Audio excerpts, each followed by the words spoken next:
वह दोनों तरफ से अंधेरे अधर में लटके किसी रस्सों से बने पुल पर भाग रहा था, डगमग झूलता हुआ, जिसके एक ओर से कुत्तों का झुंड उस पर भौंक रहा था। दूसरी तरफ से कुछ अजब आकृतियां फुसफुसा रही थीं कि वो फुसफुसाहट डर पैदा करे। उसके हाथों में धड़कता हुआ कुछ था।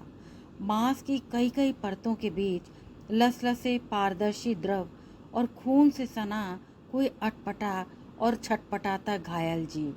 वह जीव हिला और उसके हाथ से छूटकर अंधेरे पानियों में जा गिरा, छप, और उसकी नींद एक झटके से उचट गई।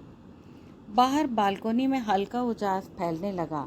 उठकर उसने वॉशिंग मशीन चला दी और अपने लिए माइक्रोवेव में चाय बनाकर ले आया। बिस्तर पर बैठकर कुछ नई आई ईमेल्स देखने लगा। उसके बगल में बेसुध पड़ी रौद्रा को अभी जगाना मुनासिब नहीं समझा। वह कल सुबह 9 बजे की निकली, 10 बजे लौटी है काम से। रौद्रा के गोरे भारी चेहरे पर थकान दिख रही थी।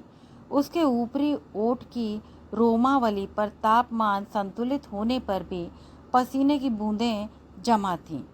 यह आजकल कुछ आक्रामक ढंग से आत्मविश्वासी दिखने की कोशिश में लगी है।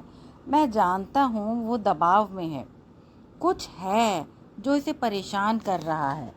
इसकी कंपनी का सीईओ बहुत बड़ा टास्क मास्टर है।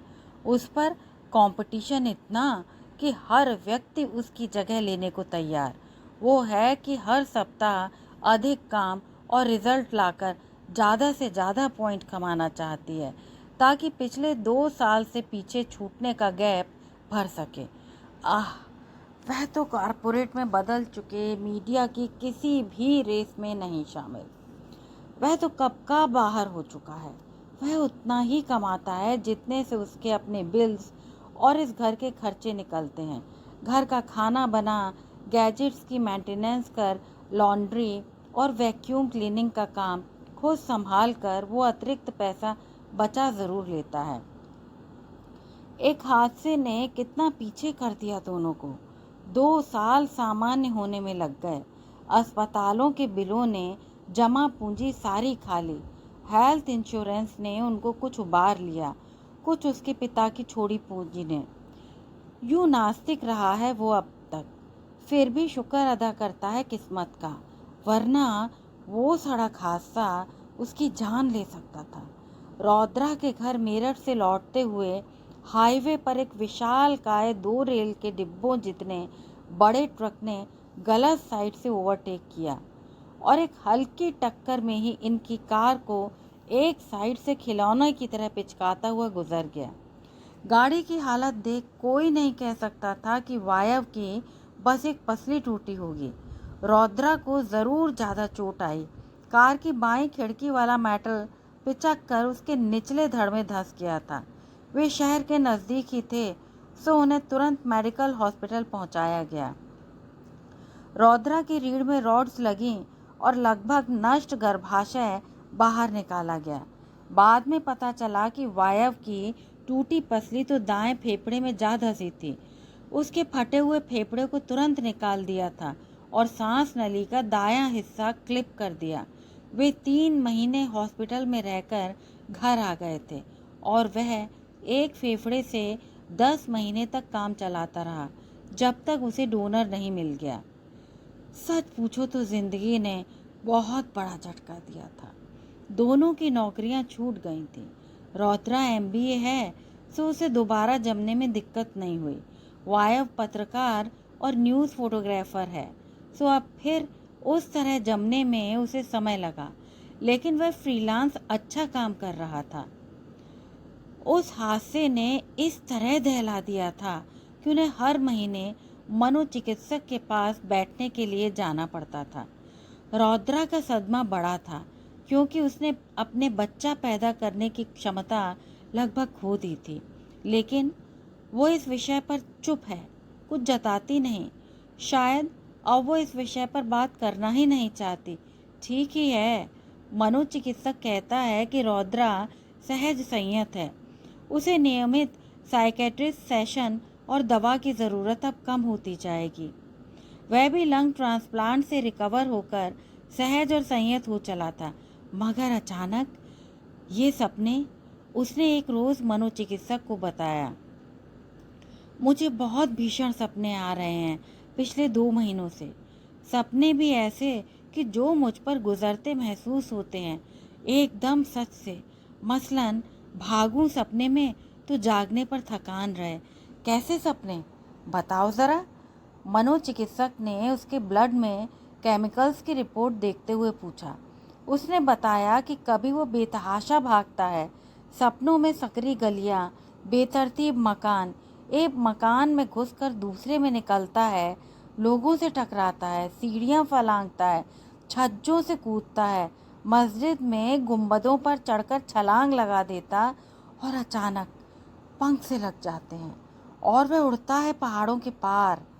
कभी वह बीहड़ जंगलों में किसी गुफा के कोने में हाँफ रहा है, बाहर कुछ भेड़िए जमीन कुरेद रहे हैं, पंजे फटकार रहे हैं, अजीब कराहें और चीखें।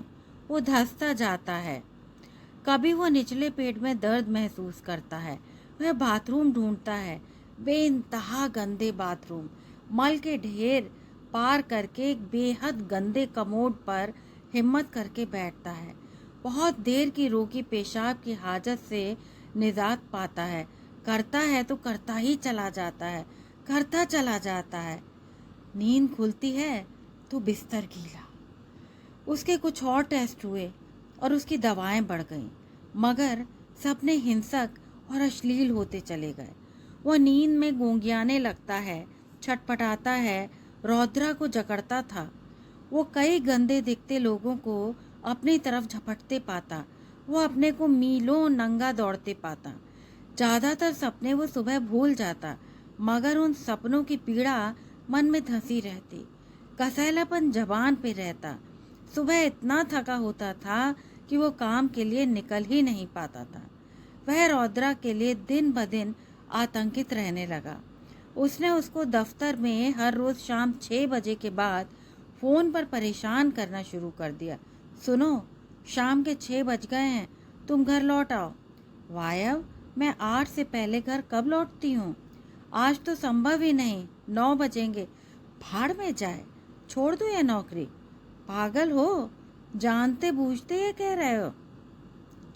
वह सुबह जब घर से निकलती तब भी वह अटपटी बातें करता। उसके कपड़ों को देखकर बदलने के लिए कहने लगता, स्लीवलेस मत पहना कर यार, मर्दों की गंदी नज़र पड़ती है, बदलो अभी। स्कर्ट मुझे पसंद नहीं रौद्रा। लड़कियों की टांगें देख लड़कों को तरह तरह के विचार आते हैं।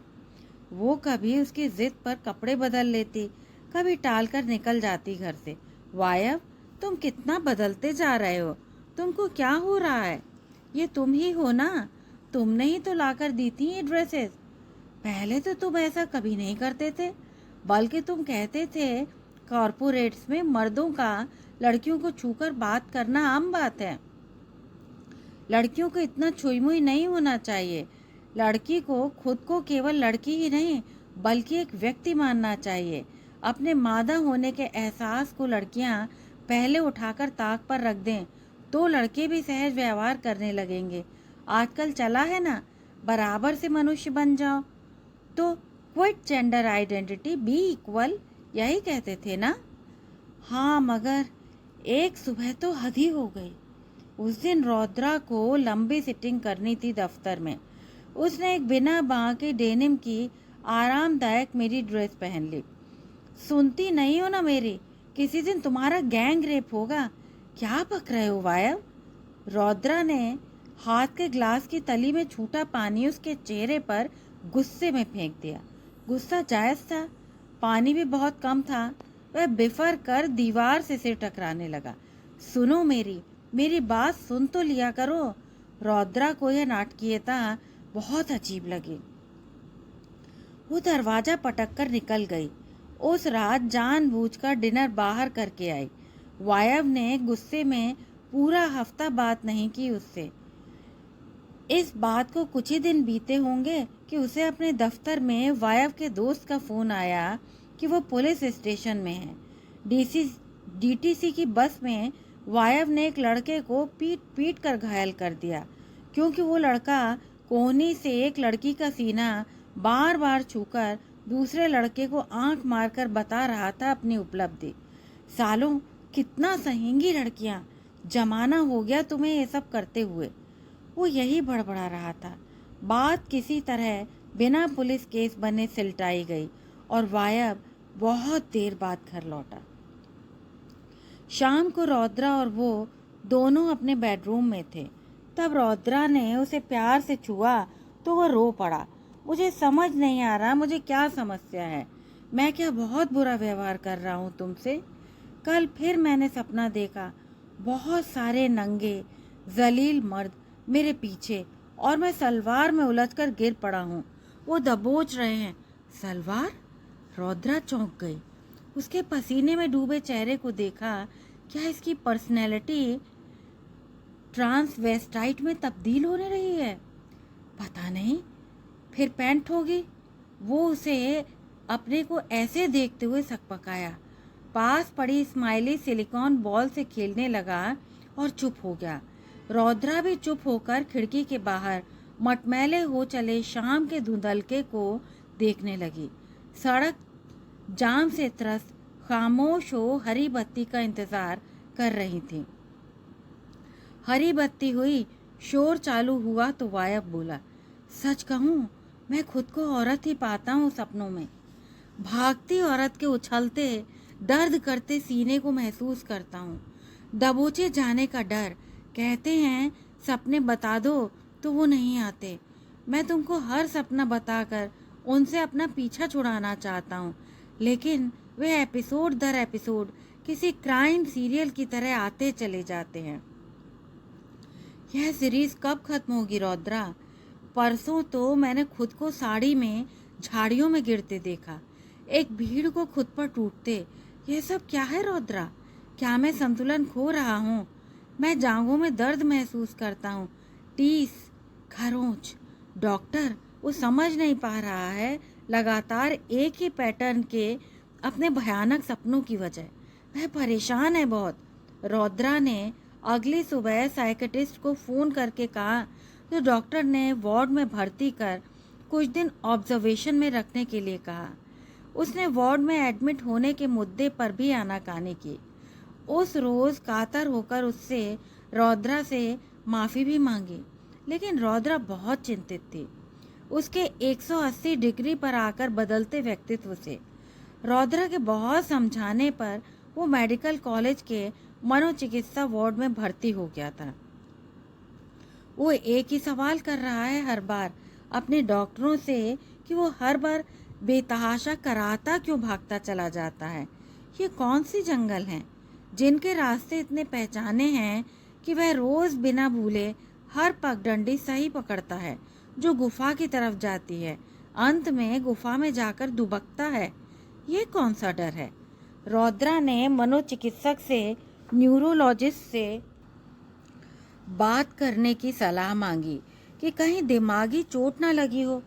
मनोचिकित्सक ने न केवल न्यूरोलॉजिस्ट बल्कि वायव का लंग ट्रांसप्लांट करने वाले सर्जन के साथ भी मीटिंग तय कर ली।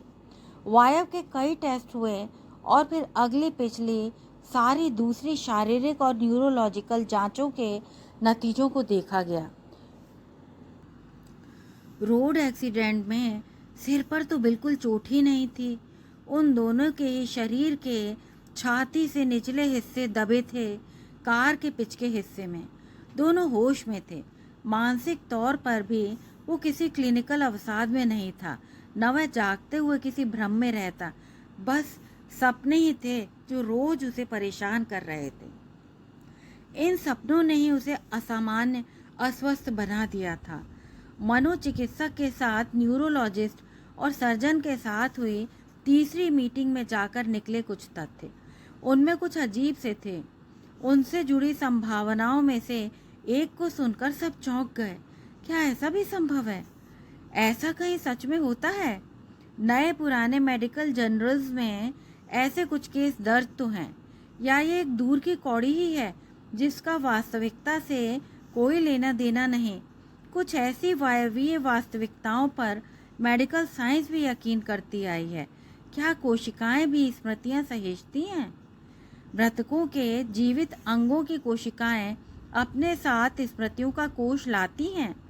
माइक्रोस्कोप से दिखने वाली कोशिका, जिसका चित्र हर छठी कक्षा का बच्चा बनाता है, वह स्मृतियां कहाँ होती होंगी?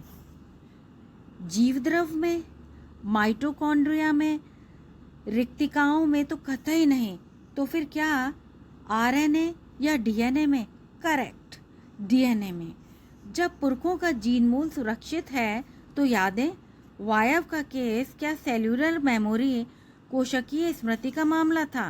क्या ट्रांसप्लांटेड अंग की कोशिकाओं की स्मृतियों में अंगदान करने वाले की जिंदगी का कोई हादसा कैद था? यह स्केप्टिकल हाइपोथेसिस काल्पनिक अवधारणा है, पुनर्जन्म जितनी ही हवाई है। इससे जुड़े संयोग बहुत हैं, पर कोई मुकम्मल मान ली गई रिसर्च नहीं है।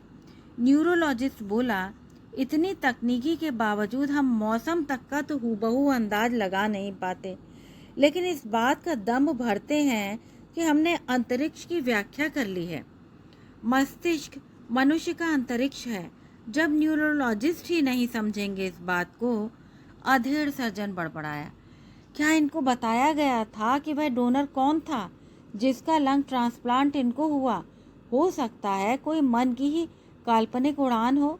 ट्रांसप्लांट ऑपरेशन के बाद मरीज इस उलझन में तो पड़ता है कि उसको जाने किसका अंग लगा है, वो मरा कैसे होगा, वो कैसे रहा होगा। यह सब सोच की कड़ियों में कई बार अवचेतन चीज़ें गढ़ने लगता है। क्या इनको पता है कि डोनर कौन था? साइकेट्रिस्ट ने सर्जन से पूछा। नहीं, नैतिक रूप से बताया नहीं जाता, सर्जन ने बताया। तो आपको पता था डोनर कौन था, उसका बैकग्राउंड? न्यूरोलॉजिस्ट अधेड़ सर्जन को सनकी मानते हुए निचला ओठ चबाते हुए एक झटके से बोला, हाँ डॉक्टर इसाक, संयोग से उस लड़की के तीनों अंग मैंने और मेरी टीम ने निकाले थे जो अलग अलग लोगों में ट्रांसप्लांट हुए। वह लड़की पुलिस द्वारा मेरे पास कोमा में लाई गई थी, जिसके सिर में चोटें थीं। उसके जिस्म से बहुत ज़्यादा खून बह चुका था। उसकी हल्की सांस लेती बॉडी का कोई वारिस नहीं था। मुझे ये भी पता है वो लड़की मानव तस्करी में अनाम और लापता हुई थी। उसका गैंगरेप हुआ था। उसके जननांग बुरी तरह क्षत विक्षत थे। वो देखने में आदिवासी लड़की थी, गोदनों से भरी देह। वह 15 दिन हमारे आईसीयू में कोमा में रही थी, जिसके मस्तिष्क ने काम करना बंद करने के बाद हमने उसकी एक किडनी एक बच्चे को लगाई, लिवर एक कैनेडियन महिला को भेजा जो वहीं ट्रांसप्लांट हुआ था। उसका एक फेफड़ा हमने लंबी वेटिंग के बाद वायव को ट्रांसप्लांट किया था। माना, लेकिन आप कैसे कह सकते हैं कि इस लड़की के साथ हुए हादसे ही सेलुलर मेमोरी के जरिए वायव के सपनों में पहुंच रहे हैं? साइकेट्रिस्ट चकराया। यह कोई दिमागी केमिकल रिएक्शन भी तो हो सकता है, या फिर कोई अज्ञात मनोवैज्ञानिक डर। हादसे और ऑपरेशनों से गुजरने के बाद का, या डोनर को लेकर मरीज के अवचेतन की अटकलें। देखिए, हम सिर्फ संभावना की बात कर रहे हैं। हार्ट ट्रांसप्लांट के मसलों में लोगों का पूरा व्यक्तित्व बदल जाने के कई केस मेडिकल जर्नल्स में लिखे हैं। सर्जन एक उम्र याफ्ता खुले दिमाग का ईश्वर, दुआओं और चमत्कारों में विश्वास रखने वाला बंदा था। वो ऐसे वैज्ञानिक चमत्कारों में खूब रुचि लेता था। न्यूरोलॉजिस्ट अपनी रिपोर्टों पर साइन कर सिर हिलाकर कॉन्फ्रेंस रूम से बाहर निकल गया। रौद्रा हैरान परेशान बैठी थी। साइकेट्रिस्ट ने सर्जन से कहा, फिर भी उसे काउंसलिंग की ज़रूरत तो पड़ेगी। आप यकीन से कह सकते हैं कि देखिए डॉक्टर जीना, मैं पुरानी प्रचलित अवधारणाओं को मानने वाला डॉक्टर हूँ। 100% यकीन, जैसा हमारे यहाँ किसको किसमें होता है। हाँ, मैं मानता हूँ कि हर कोशिका का अपना इतिहास होता है। उसकी बनावट उसे विरासत में मिलती है। यह विकसित होती है, बढ़ती है, कभी एक कोशिकीय जीव बनकर रहती है तो कभी मनुष्य जैसे जीव का भ्रूण बनकर असंख्य संख्या में हर जीवित कोशिकाएं इस पूरी प्रक्रिया को एक से आगे दूसरी में बढ़ाती हैं। सभी लगभग हर प्रक्रिया का स्मरण रखती हैं, तभी तो वे अपनी भूमिका का सही सही निभाव करती हैं। वे एक इतिहास वहन करती हैं, कहाँ से आरंभ हुई, कहाँ अंत होना है। यही वजह है कि जब हम किसी नितांत अनजान के चेहरे को देखते हैं तो हमारे दिल की सेल्यूलर मेमोरी कहती है, लो हम फिर मिल ही गए। क्योंकि हर जीवित कोशिका के पास उसके पुरखों के संघर्षों का इतिहास है। एक किस्सा तो मेडिकल मिथकों में से ये भी है कि एक बंदे की रहस्यमय मौत हुई। उसका हार्ट एक दूसरे मरीज को ट्रांसप्लांट हुआ। वो मरीज जब स्वस्थ होकर घर पहुंचा तो उसे उस व्यक्ति के कत्ल के सपने यूं आते थे कि सब कुछ उसके साथ घट रहा हो। वो पुलिस के पास पहुंचा और जो सपने बारीकी के साथ उसने बताए, उसके बंदे के कत्ल का पर्दाफाश हो गया। यह किस्सा 90% गढ़ा भी गया हो तो 10% संभावना फिर भी बचती है। दुनिया जमाने के मेडिकल साइंसदां विशेषज्ञ प्राकृतिक चमत्कारों में यकीन रखते हैं। मानव शरीर और दिमाग की अज्ञात शक्तियां बहुत हैं। हर साधारण डॉक्टर और सर्जन के पास अपने ऐसे कई कई किस्से मिलेंगे। मेरे हिसाब से इनके लिए काउंसलिंग से ज़्यादा बीतता समय ही दवा का काम करेगा। साइकेट्रिस्ट भी उस अधेड़ सर्जन से प्रभावित सा लगा। वह सोच में डूबा हुआ था। क्या इस सेलुलर मेमोरी के हल्की होकर ख़त्म होने की संभावना नहीं होती? रौद्रा ने पूछा। हाँ होती है, समय के साथ जब पुराने लिखे पर नया लिख दिया जाए। रौद्रा की निगाह में भी यह बात अजीब सा संयोग ही था, पुनर्जन्म की याद सा। सर्जन उनको एक असमंजस में छोड़कर चला गया। उसने और साइकेट्रिस्ट ने वायव से यह बात छिपाने का निर्णय ले लिया। कोई मतलब नहीं उसके मन में एक वहम और सपनों में एक और खलल डालने का। हाँ, मैं इन सपनों को वहम या मतिभ्रम नहीं कह सकता, इसलिए नींद आने वाली दवाओं, हादसे के असर को कम करने वाली दवाओं को ही चलाए रखना होगा। यह डिप्रेशन भी नहीं है, बस हादसे का ही असर है, या कौन जाने। सर्जन का कहा, आप इन्हें 2-3 दिन बाद घर ले जाएं।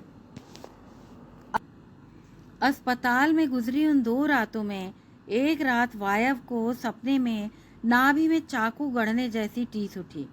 वो नींद में जोर से इतना चीखा कि वार्ड के स्टाफ को उसे इंजेक्शन देकर फिर सुला देना पड़ा। सुबह उठा तो उसे बेतहाशा किसी स्त्री की गोद की ज़रूरत हुई। उसने कॉल किया, रौद्रा, वायव मैं पहुंच रही हूँ तुम्हारे पास। मुझे तुम्हारी चिंता है। मुझे तुम्हारे साइकेट्रिस्ट की भी कॉल आ गई है। रौद्रा, कितना उलझा हुआ व्यक्ति हो गया हूँ मैं न। कल रात मुझे लगा कि कोई अपना लिंग मेरी नाभि में गाड़े दे रहा है। वहाँ से खून के फव्वारे छूट रहे हैं। पता नहीं मैं यह सब क्यों देखता हूँ। सुनो, मुझे घर चलना है। चलेंगे घर वायव, आज ही डॉक्टर ने डिस्चार्ज को बोला है। दवाएं लंबी चलेंगी, पर तुम कोशिश करो अब काम में जुटने की। हम जिम जाया करेंगे ताकि थक कर सो जाओ तो ऐसे अटपटे सपने ना आए। वायव को अस्पताल से लौटकर आने पर या तो बुरे सपने आने बंद हो गए या दवाओं के असर से याद रहना ही बंद हो गया। बल्कि धीरे धीरे उसको सपने बिल्कुल आने बंद हो गए। मगर एक खिलंदड़ा लड़का संजीदा हो चला था। उसका आलसीपन मेहनत कशी में बदल गया। उसके तटस्थ चेहरे को देखकर रौद्रा कभी कभी चौंक जाती। हालांकि ऑपरेशनों और हादसों से उनका दाम्पत्य अदैहिक हो चला था, लेकिन वे एक दूसरे को बेहद प्यार करते थे। सो और युवाओं की तरह एक दूसरे को हर पल चूमते और सहलाते रहे थे। अब वे दोनों स्वस्थ थे सेक्स के लिए, लेकिन वायव अब बहुत बदल गया था। बाहों में लेकर वायव उसे बहुत कोमलता से छूता था।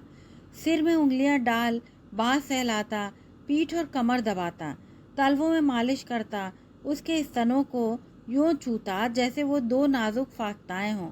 मगर वो उसे अंतरंगता से छूती तो चिहुक जाता, पलटकर सो जाता। वो ठीक 10:30 बजे दवा लेकर सोता और बिना दूसरी करवट लिए सुबह जल्दी उठता। किचन में अधूरे पड़े काम समेटता, नाश्ता बनाता, उस जैसा नास्तिक अब जल्दी नहाकर टेराकोटा की एक दुर्गा की मूर्ति के आगे दिया जलाता। अब वो स्त्री विषयक अपराधों और अधिकारों पर लेख लिखने लगा था। एक बलात्कार पीड़िताओं के पुनर्वास केंद्र में जाने लगा था और वहाँ की कहानियाँ कवर करता। उस सेंटर के लिए एक लोकगीत नुमा बड़ा सुंदर गीत लिखा था उसने। जो भी सुनता कहता गीत और वायव, मगर उसने लिखा था औरतों का लोकगीत, जो उसे सेंटर के ब्रोशर में छपकर सेंटर की पहचान बन गया था। वो सच में हर बलात्कार पीड़िता को उजाला देने वाला गीत था। उस गीत की चर्चा के चलते आमिर खान ने सत्यमेव जयते के बलात्कार केंद्रित एपिसोड में उसे बुलाया भी था। रौद्रा भी साथ गई थी। वहाँ स्टूडियो में दर्जनों रेप विक्टिम लड़कियां थीं, कुछ उदास, कुछ टूटी, कुछ मजबूत। एक सहज पुरुषोचित दम से भरा रहने वाला वायव कितना बदल गया था। वह उन लड़कियों से कोमलता से बतिया रहा था। रौद्रा को खुशी थी कि इसने इस मुहिम में खुद को व्यस्त कर लिया है। वहाँ वो एक लड़की की करुण कहानी सुनकर रो भी दिया।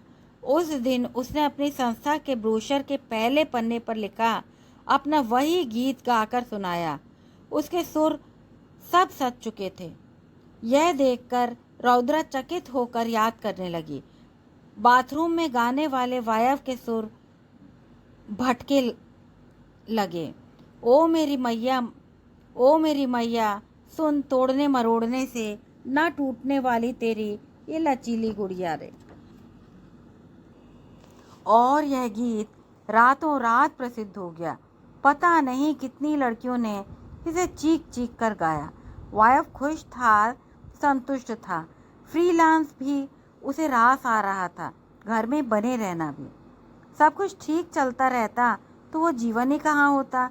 रौद्रा की माँ ने उन ज्योतिषाचार्य की गणनाएं सही साबित न हो जाती जिनके अनुसार राहु महाराज अपनी महादशा से उठकर भागे थे, और अब उनके लिए ताबीजों और तांबे के चांदी के सूर्यों ने किस्मत के राहु को आंख दिखा कॉलर पकड़ सीधी राह पर धकेला दिया था। पर उनका जीवन तो जीवन था, अड़ियल लीक से हटा हुआ। एक रोज फिर गाड़ी ने लीक छोड़ दी। सुनो, मैं पापा बनना चाहता हूँ। एक रात उसके स्तनों की कोमल कोमल छूनों के बीच नाक घुसाता हुआ वायव बोला, तुम्हें याद नहीं हमने क्या तय किया था? जब 5 साल अच्छा कमा लेंगे तब अपना घर खरीदेंगे और फिर एक अनाथ बच्चा गोद ले लेंगे। अभी समय है पारू। पारू, लाड़ से सिर चूम लिया रौद्रा ने। मुझे अपना खुद का बच्चा चाहिए। तुम्हें इच्छा नहीं होती? तुम्हारे भीतर की औरत का मन नहीं करता माँ बनने का? वायव, रौद्रा की आंखें इस क्रूर सवाल पर गीली हो गईं। वो छिटक कर अलग हो गई। हमारे बीच सेक्स तक तो होता नहीं, तुम बायोलॉजिकल पिता बनने की बात कर रहे हो। तुम ऐसे कह रही हो जैसे मैं भी जानता हूँ कि हमारे बीच उस तरह तो बच्चा हो भी नहीं सकता। रही हमारे बीच सेक्स की बात तो इतना बड़ा गैप रहा, वो धीरे धीरे पटेगा ना। मुझे कोई मलाल नहीं इस बात का वायव। मैं पागल नहीं हूँ कि तुम्हारी मानसिकता न समझूं, पर मुझे इस बात का कोई हीन भाव नहीं कि मैंने गर्भाशय खो दिया। यूं भी मुझे पीरियड्स परेशान ही करते थे। I am okay with that. कम से कम करियर तो बना पा रही हूँ। मुझे तो ये समझ नहीं आता कि यह सब जान कर भी तुम्हें क्यों होती है पिता बनने की इच्छा। क्या तुम मुझे चोट पहुँचाना चाहते हो? सॉरी, मैं नहीं समझ पा रही तुम्हें। तुम समझना भी नहीं चाहती। वायव के चेहरे पर एक अजीब सी हिकारत दिखी। वो भीतर ही भीतर सहमी उसे बहलाने को बोली, ठीक है, तुम्हें अपना और तुम्हारा बायोलॉजिकल बेबी ही तो चाहिए होगा ना, तो करेंगे इंतज़ाम सरोगेसी का, किराए की कोख का। किस्मत से मेरी ओवरीज सुरक्षित हैं। मेरी बेस्ट फ्रेंड IVF क्लिनिक चलाती है। उसके यहाँ सरोगेसी के लिए मिल जाती हैं कुछ। सरोगेसी यानी गरीब मजलूम औरतों की कोख का व्यापार। पता है, हमारे सेंटर में किसी ने बताया कि IVF सेंटर वाले अनमैरिड आदिवासी औरतों से करवाते हैं। उनके शरीर से खिलवाड़ महज कुछ लाख रुपयों के लिए। छी, कितनी क्रूर सोच है तुम्हारी। कौन है क्रूर, तुम या मैं? तुम्हें सरोगेसी से भी बच्चा नहीं चाहिए, गोद भी नहीं लेना, तो बंद करो ना ढोंग पापा बनने की इच्छा का।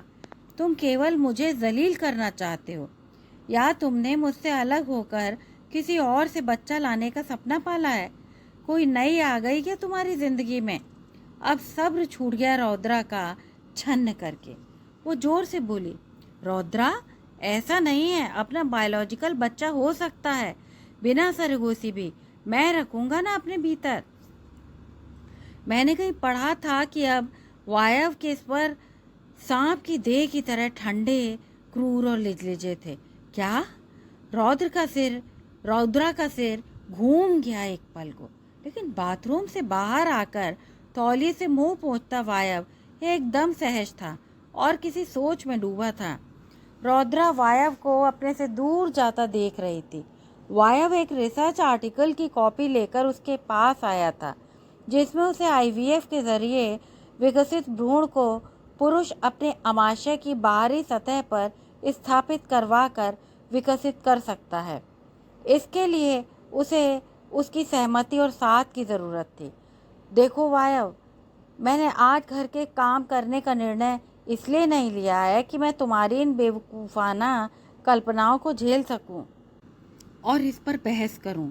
मेरी रीढ़ में दर्द है, मैं लेटकर फ़ोन और टैब पर काम करूंगी। डिस्कशन? मैं निर्णय ले चुका हूं। Shut up! तुम ऐसा कुछ नहीं कर रहे हो। मुझे ऐसे खतरनाक संभावना के साथ बच्चा नहीं चाहिए। वो मेरा बच्चा होगा, मैं पालूंगा और मैं तुम्हें छोड़ दूंगी। ये ब्लैकमेल है। तुम समझती क्यों नहीं? मेरे गले नहीं उतरती ये बात, क्योंकि तुम्हारी सोच इस तरह हो चुकी है ना। या तुम्हें लगता है तुम्हारा महत्व खत्म हो जाएगा मेरे प्रेग्नेंट होने से? बिन तुम्हारे भूमिका के बच्चा जन्मना तो माँ का पर्याय है। तुम डर रही हो ना कि एक यही दावा तो है खेलने का और जीतने का। तुम औरतें सोचती हो कि तुम्हारी संतति हमारे होने से आगे बढ़ती हैं। अब ऐसे उदाहरण बढ़े तो तुम लोग हार जाओगे। महत्व की बात होती है तो बच्चा गोद लेना आगे के लिए क्यों रखती मैं? अब गर्भाशय भी ट्रांसप्लांट होने लगे हैं, लेकिन जब ईश्वर ने जो चीज़ छीन ली उसे उससे वापस लूं, ऐसी मेरी चाह नहीं। होल्ड ही तो वही तो ना कि वो मेरी इच्छा, मैं करूं न करूं, जब जी चाहे करूं, जिससे चाहे करूं।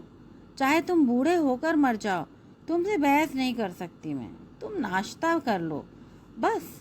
ये सब नाटक बंद करो यार। मेरा बॉस ऑनलाइन है तो तुम काम करो, चिंता मत करो मेरी। मैं अपनी ये इच्छा डोनर से अंडाणु लेकर भी कर सकता हूँ। तुम छोड़कर जाना चाहो तो चली जाना। तुम जानते हो यह आत्मघाती है। मैं तुम्हें कोर्ट ले जा सकती हूँ, तुम जिद पर अड़े रहे तो। रौद्रा, मुझे पता है संसार भर से लड़ने से पहले मेरा पहला युद्ध तुमसे होगा। वायव के इस अजीबो गरीब निर्णय की गंध मीडिया तक पहुंची और तमाम चैनलों को एक नया शगुफा मिल गया। टीवी पर बहस चल पड़ी।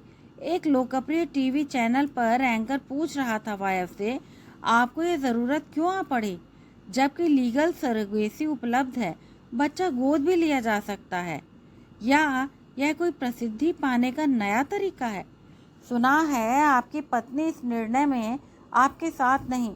रौद्रा ने टीवी का वॉल्यूम कम कर दिया। इस फ्लैट की दीवारें कागज़ की जैसी पतली हैं, कोई सुन न ले। अगले पल उसके मन का फ्यूज बल्ब कौंधा कि वो पड़ोसी की चिंता कर रही है। यह तो अपने देश भर में टेलीकास्ट हो रहा होगा। ओ बाप रे, ये वायव कर क्या रहा है? अभी फ़ोन आने लगेंगे। उसने अपना मोबाइल स्विच ऑफ कर दिया। वायव दाढ़ी बढ़ाए, पीला कुर्ता और जीन्स पहने एंकर के आगे बैठा बोल रहा था, इस निर्णय में मेरे साथ केवल मैं हूँ। देखिए, मेरी पत्नी एक्सीडेंट में अपना यूट्रस खो चुकी है।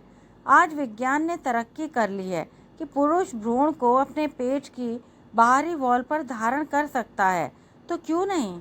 हमारे बीच इस समाज के गणमान्य कलाकार, वैज्ञानिक, आधुनिक युवा, जागरूक महिलाएं उपस्थित हैं। मेरा सवाल सीधे सीधे सबसे है कि क्या पुरुष प्रेगनेंसी इस समाज को स्वीकृत है? वागीश जी, आप सवाल ही गलत पूछ रहे हैं। इसे यूं पूछें, अगर आसन्न संकट उपस्थित हो और संसार भर की स्त्रियां मना कर दें मां बनने से, या किसी आपदा के चलते वे बच्चा गर्भ में धारण करने की क्षमता खो बैठें, तो कितने पुरुषों में साहस होगा कृत्रिम तरीके से अमाशय की सतह पर चिपकवा कर भ्रूण को विकसित करने, जन्म देने का। या वे अपनी समस्त मनुष्य प्रजाति विलुप्त होते देखते रहेंगे। रौद्रा को अपने नाखून चबाते हुए अब यह यकीन होने लगा कि वायव के दिमाग में कोई लोचा आ चुका है, या वायव को अब शगुफों का चस्का लग गया है और बस वो किसी भी तरह लाइमलाइट में रहना चाहता है। पहले एनजीओ और फिर वह गीत और अब ये। उसने उकता कर टीवी ऑफ कर दिया, लाइट जली छोड़कर चेहरे पर हाथ रखकर सोने की कोशिश की, मगर मन न माना, फिर ऑन कर दिया कम आवाज करके। सच बताइएगा प्लीज, इधर उधर की हाँ के बिना। ये कोई स्त्रीवादी बहस नहीं है, एक छोटा सा सर्वे है अपने लिए, क्योंकि कृत्रिम गर्भाशय ट्रांसप्लांट अगले 10 सालों में संभव होने जा रहा है। एक किन्नर को हो चुका है, महिलाओं को तो कई बार। एक्सीडेंट में गर्भवती के मरने पर पिता द्वारा 7 माह का भ्रूण पेट की दीवार पर पोषित करने का मामला ऑस्ट्रेलिया में सामने आ चुका है। इधर एंकर वागीश ने फिर छिनी हुई बागडोर हाथ में ली और चटपट बहस आरंभ की। मेरा उत्तर नहीं होगा, मुझमें स्त्रियों जितना धैर्य और साहस नहीं। एक लेखक ने संक्षिप्त में इस अटपटे सवाल का उत्तर दे खुद को बरी कर लिया। मनुष्य जाति को तो खत्म होना ही है, और वह खुद भी तो इस प्रक्रिया के तेज करने में जुटा हुआ है। हम सबको भी इसकी चिंता छोड़ देनी चाहिए, एक वरिष्ठ पत्रकार बोला। मेरा मानना है कि पुरुष चाहे बच्चे को स्वयं की कोख से जन्म नहीं दे सकता है, किंतु वो संतति की उतनी ही लालसा रखता है जितनी की स्त्री। अगर उस भयावह स्थिति की कल्पना इसमें शामिल है कि यदि इस धरा पर कोई स्त्री नहीं होगी या गर्भ धारण करने में अक्षम, कृत्रिम तरीके से ही सही, हर पुरुष इस संतति जनन को जारी रखेगा, एक एलीट किस्म के समाजशास्त्री ने व्याख्या प्रस्तुत की।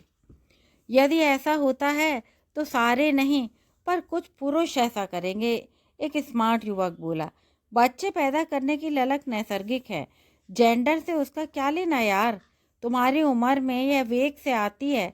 अपने गुण सूत्रों को अविनाशी बनाने को जब हर जीवधारी तरह तरह के विकास करता है तो पुरुष क्यों नहीं, एक वरिष्ठ डॉक्टर ने कहा। आज थोड़ा सा छोड़ ही दीजिए, अब तो लोगों की मानसिकता बदली है। बहुत से पुरुष स्त्री को समान रूप से और सम्मान से देखते हैं, स्वीकार करते हैं कि स्त्री हर तरह से श्रेष्ठ है, सशक्त है, और इसलिए नहीं कि वो सिर्फ वंश बढ़ाती है। यह काम स्त्रियों के सम्मान में भी हम कर सकते हैं, हालांकि एक स्त्री बनना किसी पुरुष के बस की बात न होगी। नाइस क्वेश्चन, एक थिएटर एक्ट्रेस ने मुस्कुराकर बस यही कहा। ये बात कभी आई ही नहीं दिमाग में। अभी तो दिमाग बिल्कुल तैयार नहीं है इसके लिए। शरीर से तो बाद में पूछा जाएगा, एक जनाब ईमानदारी से बोले। कोई भी ईमानदार पुरुष स्वीकार नहीं करेगा, क्योंकि असल में उसके दिमाग में कहीं है ही नहीं यह बात, और ना ही उसने इस विषय पर कभी सोचा होगा। लेकिन जब यह स्थिति आ ही जाएगी तो इन्हीं में से कई या कुछ पुरुष सृष्टि को आगे बढ़ाने का बीड़ा उठा लें शायद। बहुत बार तात्कालिक परिस्थितियां बताती हैं कि हम क्या कर सकते हैं।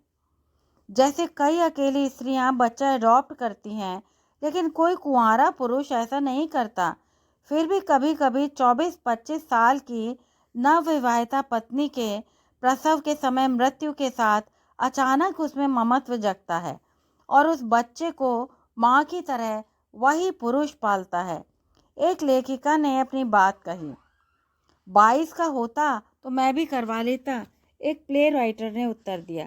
वागीश जी, वायव जी, आपके सवाल से कुछ और सवाल पैदा हो रहे हैं। क्या स्त्रियां गर्भ धारण से ऊब गई हैं? अगर हाँ, तो इसका मतलब है कि वे नारी होने से असंतुष्ट हैं और पुरुष होने की लालसा से भरी हुई हैं। स्त्री अगर पुरुष होना चाहे तो यह नारी शक्ति से अपरिचित होने के कारण ही असंभव है। कोई पुरुष नुमा स्त्री ही गर्भ धारण से भागना चाहेगी और कोई स्त्री नुमा पुरुष ही गर्भ धारण करना चाहेगा। एक धार्मिक किस्म के पॉलिटिकल प्रवक्ता ने कहा। रौद्रा ने चैनल बदला। इधर भी एक स्त्रीवादी एंकर अपने शो में इसी विषय पर बोल रही थी। 1000 पुरुषों में अगर एक पुरुष भी प्रेग्नेंट होना स्वीकार करता है तो वह कल्पना सार्थक है कि यह दुनिया बराबरी पर टिकी है।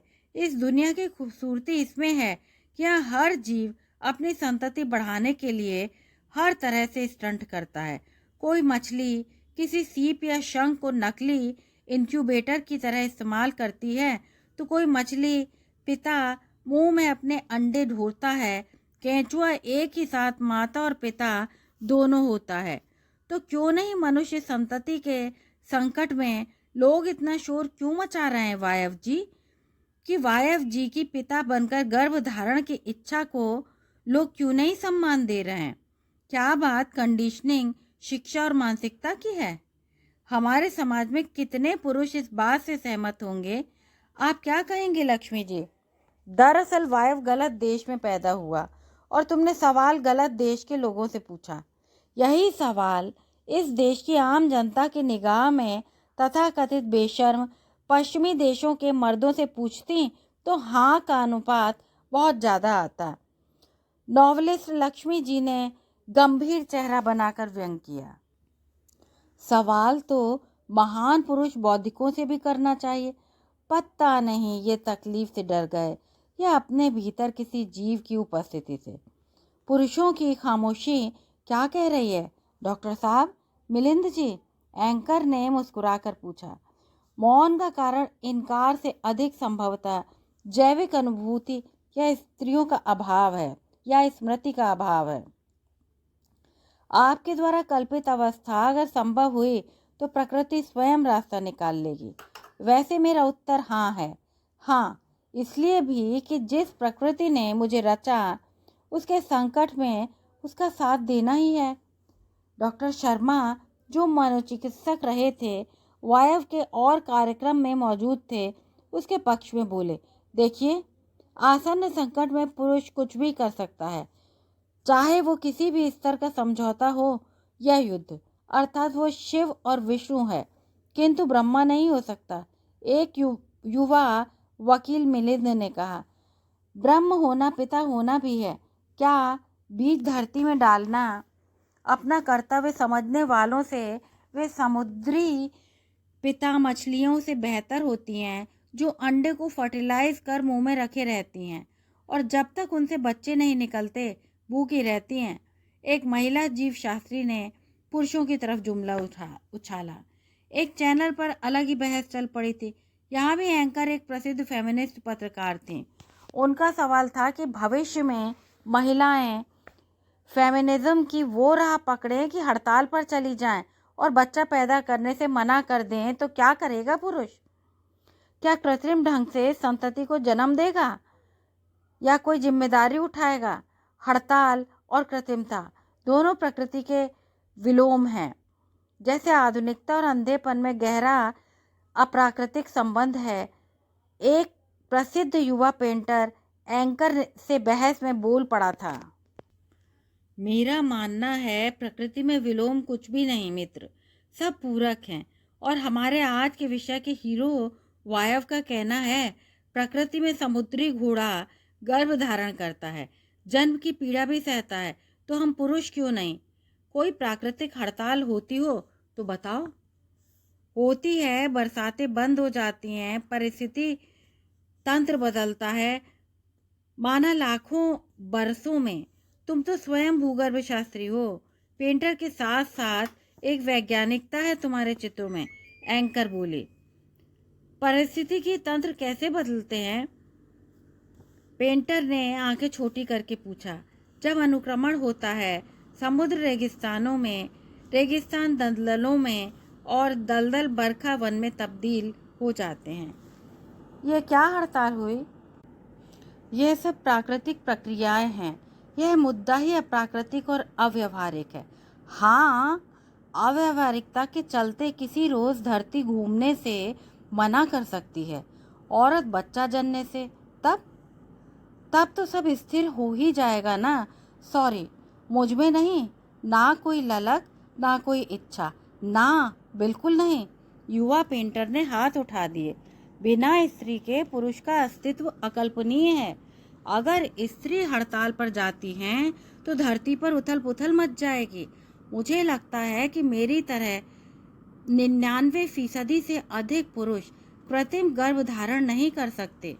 ना यह प्रकृति के अनुकूल है, ना पुरुष स्वभाव के, एक छात्र ने कहा। नर और मादा मिलकर ही जिंदगी को पूर्ण करते हैं। दोनों की अपनी अपनी अहमियत है। ट्रांसजेंडर वाली फीलिंग करोड़ों में से एक को ही उत्पन्न हो सकती है। मुझ में तो किसी भी सूरत में नहीं। मैं मरना पसंद करूंगा। पुरुष को इस झमेले में क्यों डालना भाई? झमेला? तो आपको स्त्रियों की छाया तक से दूर रहना चाहिए, एक मोटी महिला दर्शक बोली। वो तो रह नहीं सकते, विवाहित हैं। पिता होना आपको झमेला लगता है? एंकर बोला। पुरुष का गर्भधारण झमेला है, मेरे बस की बात नहीं। दर्द विहीन हो तब भी नहीं। नहीं, प्राकृतिक तौर पर मन ही नहीं मान सकता। किसी संकट की अवस्था में, मसलन आप धरती के अंतिम कुछ पुरुषों में हो और दारोमदार हो आप पर कि मनुष्य को बचाना है धरा पर, तब हाँ, तब शायद दायित्व बोध के वशीभूत कर सकता हूँ। एंकर मुस्कुराई। रौद्रा ने उत्सुकता में और चैनल बदल बदल कर देखा। ज्यादातर मुख्य चैनलों पर यही बहस जारी थी और उसकी हैरानी के लिए 10 में से 6 मातृत्व को झमेला मानने वाले बंदे अंत में यह मान रहे थे कि अगर मेरे सिर पर मनुष्य संतति बचाने का दायित्व हो तो शायद हाँ। 10 में से 2 ने तो कहा आई वुड लव इट। वो रजाई फेंक कर उठ बैठी। उसने वही चैनल लगा दिया जिसमें वायव उपस्थित था।